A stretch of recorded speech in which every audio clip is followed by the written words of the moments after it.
liquidity shortage. Inflation and unemployment are soaring. Lebanon defaulted on its sovereign debt in March. Imported food prices had more than doubled since the start of 2020, DR wrote. More than half of Lebanon's food is imported. Once the breadbasket of the Eastern Mediterranean, Lebanon is facing a dramatic challenge that seemed unimaginable a decade ago: the risk of a major food crisis, DR wrote. England has reported the lowest level of deaths in nursing homes as a share of total COVID-19 fatalities compared to other European nations. A document from the European Centre for Disease Prevention and Control showed on Tuesday.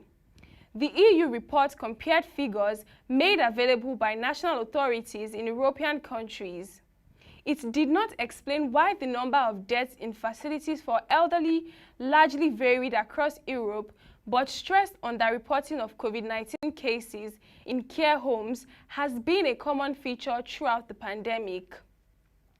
As of May 9, the National Statistics Office of England, which makes up the majority of Britain's population, recorded nearly 7,000 deaths related to COVID-19 in care homes, which amounted to 21% of more than 33,000 fatalities linked to the disease. Actors Julia Roberts, Hugh Jackman, and Millie Bobby Brown are among the celebrities who will turn over their social media accounts to health experts to share facts and promote a science-driven approach to fighting the COVID-19 pandemic. Roberts, who won an Oscar in 2001 for Erin Brockovich, kicks off the project on Thursday by interviewing Dr. Anthony Fauci, director of the U.S. National Institute of Allergy and Infectious Diseases.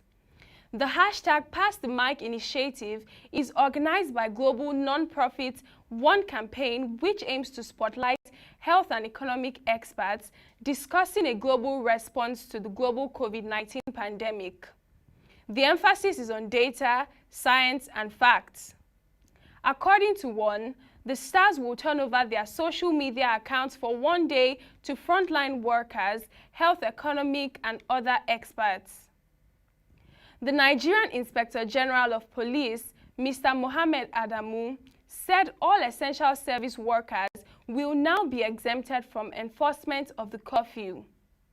It reads, following on ending inquiries on the status of essential workers in respect of the due enforcement of the national curfew and interstate movement restriction orders emplaced by the federal government, it has become necessary to clear all ambiguity on the position of the Nigerian police force, especially as it relates to persons on essential duties. The force wishes to state that it is not oblivious of the sensitive, indispensable, patriotic, and frontline role of the nation's workforce that falls within the category of essential service providers, particularly as it relates to efforts to curtail and contain the COVID-19 pandemic.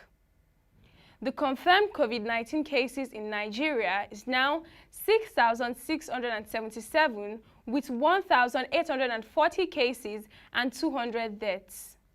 Lagos leads with 2,954, followed by Kano State, 847, and FCT Abuja with 435 cases.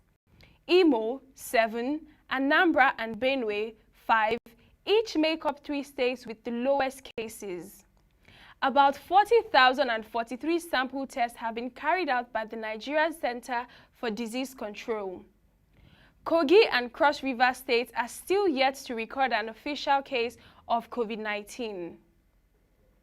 And that will be all for today's edition of The Human Angle.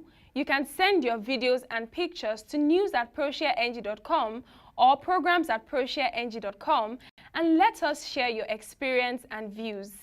Visit our website www.proshareng.com to get more updates from our news stories and videos.